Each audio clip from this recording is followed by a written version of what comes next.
My son Sean and I have been providing real estate services in Palm Beach County for over 18 years. We're in the top 1% of residential realtors nationwide. We specialize in country club and active adult communities. Call us, the Segrist Group, anytime for a free market analysis of your home or any other real estate services.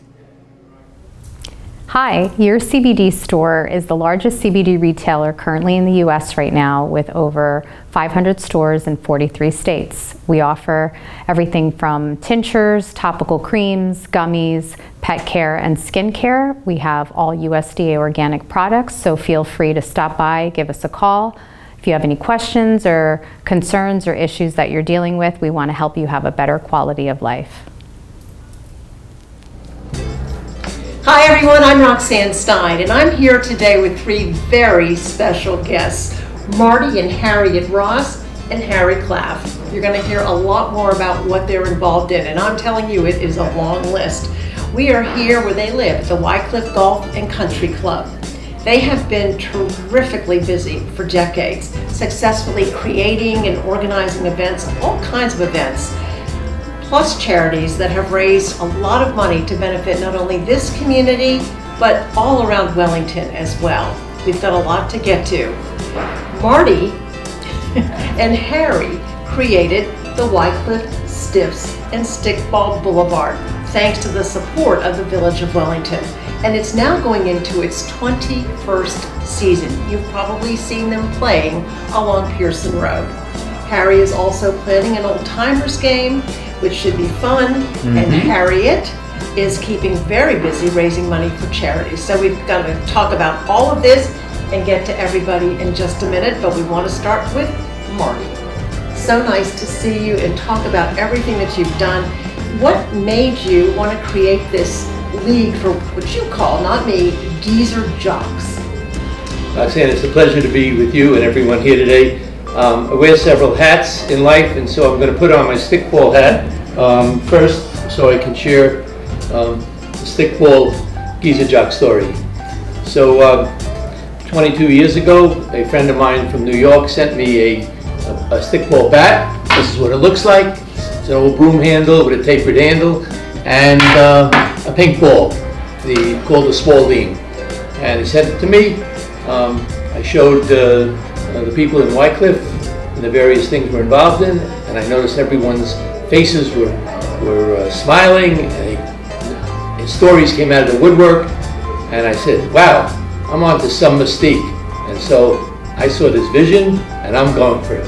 I think that's wonderful. And I know you're known as the commish among your stickball buddies, but I know there's other events that are very near and dear to your heart. One of them I've covered for years, and that's how we've known each other for years, and that's the Israeli Tennis and Education Center. Tell me about your involvement with that and what it does and who it benefits.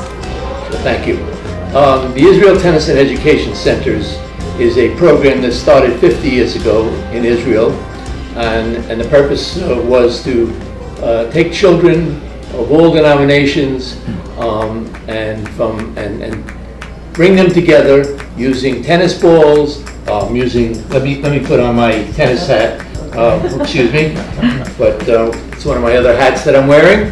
And so they use tennis balls, they use rackets, baselines, and nets, and they get children, and education, and they get children on the courts together, learning how to be together, learning how to mature, and with the successful vision that they're going to grow up and contribute to society instead of killing each other with bombs and bullets.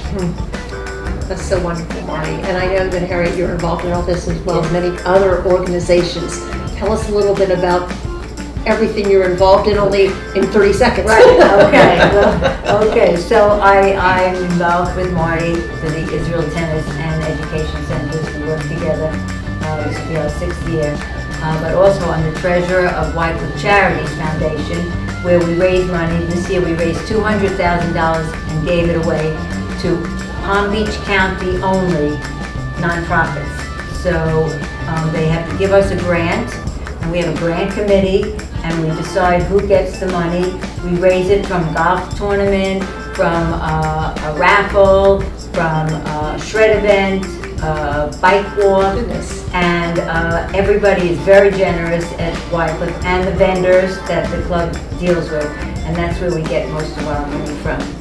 You know, I can only imagine, and if you don't mind my asking, because it sounds like a lot of money, now you're almost 3/4 of the way through this year. Are you on track to meeting that $200,000 goal again? Well, no, our season ended in May. Okay, so now we start again in November. and raising money, and right, you've got the programs. Right, so we hope that we will raise, that's the most we've ever raised in a Is year. this the first time you've seen each other today? I mean, you're both so busy. I mean, I can only imagine.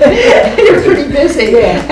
And you're no slouch either, by the way. I just want to say, Harry, you've been carrying on the tradition of stickball, and you're running it now. Tell us a little bit, very briefly, what all of that entails.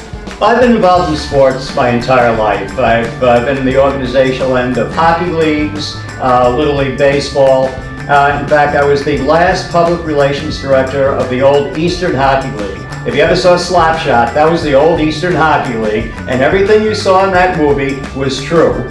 And I was the last PR director before it went out of business. It was not my fault. So I've been running sports for many, many years, and I happened to meet Marty by chance over 20 years ago, and I said, hey, you know what? I can help you with this. So I wrote the rules, I set up the teams, and one thing that Marty didn't mention about our goal in this league is that we force a bunch of grumpy old men who don't want to have fun to have fun. Excluded. Yes, exactly. Well, you wear a lot of hats too, though, just like Marty, because in your previous life you're also a sports photographer. Yes, I was a photographer for the Rangers with the Hockey News. I started shooting from the old side balcony at the old Madison Square Garden. Did that for a number of years. Then when the New York Islanders were formed, I became their written correspondent.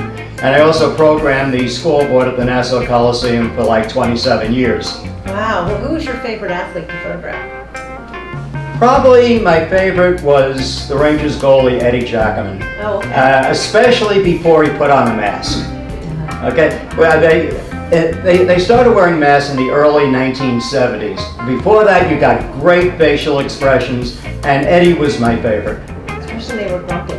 They're getting penalized, send them to the penalty box. Yeah, they're used to it. They know what they're doing. And I know just a name in the news lately has been Vince Scully, and he was an idol of yours in the Absolutely. neighborhood. Yeah, I grew up in Brooklyn, and from the time I was 6 years old on, I listened to those beautiful tones every single day and night, ever since maybe 1954. And he was my introduction to baseball. He taught me baseball, and of course I followed his career forever. He was the best. Yeah, I think a lot of people He would was agree the with best. that. Mm-hmm. Well, I don't know about any of you, but after hearing everything the three of you are doing, I need to rest, because you are certainly contributing so much to our community, and you're doing so much to make it a better place. Thank you all. It's been an absolute privilege to talk to all of you today, and we will see you and all of you around Wellington. Thank you.